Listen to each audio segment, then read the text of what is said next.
Most people don't want to be parasites. We want to support ourselves without taking from others. But what if there's a business that's really important to everybody's welfare, and then suddenly, because of an unexpected change in the market, that business can't pay what it owes?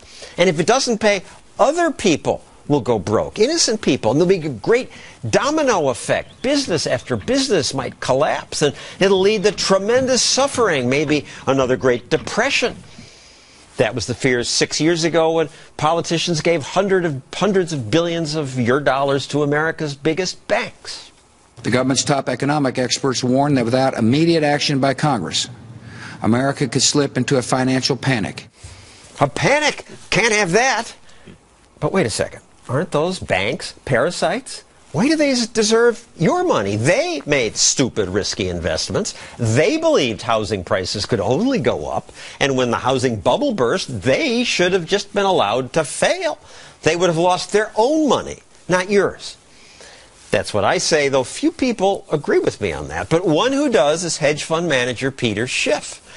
And when I say that, people say, this was just too big. If we'd let it go down, the world would have been crushed. Well, it would have been very difficult, no question about it. But I think it's going to be worse now because we did bail them out. But first of all, you have to realize, why did the banks make all those risky loans? Why did they act the way they did? It was because the government created the perverse incentives to do so by guaranteeing all the bank deposits, by guaranteeing all the mortgages. The banks acted restlessly. In a free market, they wouldn't have taken those risks. Their depositors wouldn't have allowed it because they would have taken their money out of the risky banks. But because the moral hazard by the government, everybody was taking risks.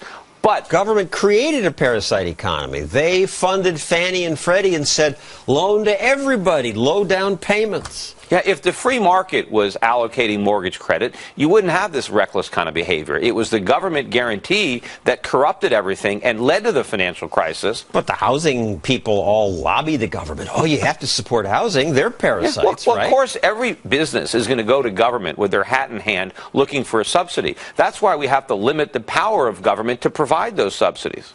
But if the banks failed and credit froze, it did briefly, what do you think would have happened? I think it would have been worse than it was, but I think we'd have a much safer, sounder system today because we would have made real reform. Instead, we just made the system worse. We have the government even more involved in the housing market. I think the crash that's coming is going to be much worse than the one we had in 2008, and the financial crisis much bigger. But if we had let it fall then, people would have worked out new things. Maybe if they couldn't borrow from the bank, you would have used PayPal, or new banks would have appeared. The community banks in small towns that weren't so overextended. Yeah, absolutely. Instead, some of the smaller banks that actually should have been rewarded, that should have been allowed to grow their market share, they were actually punished because now the too big to fail banks that now have extra guarantees, it's now harder to compete with them. And so the too big to fail banks that we bailed out are all much bigger now because we bailed them out. And the next time they fail, it's going to be a lot more expensive. The bailout and the parasite behavior takes two forms. It wasn't just in the $400 billion that Bush gave them. They gave them actually guaranteed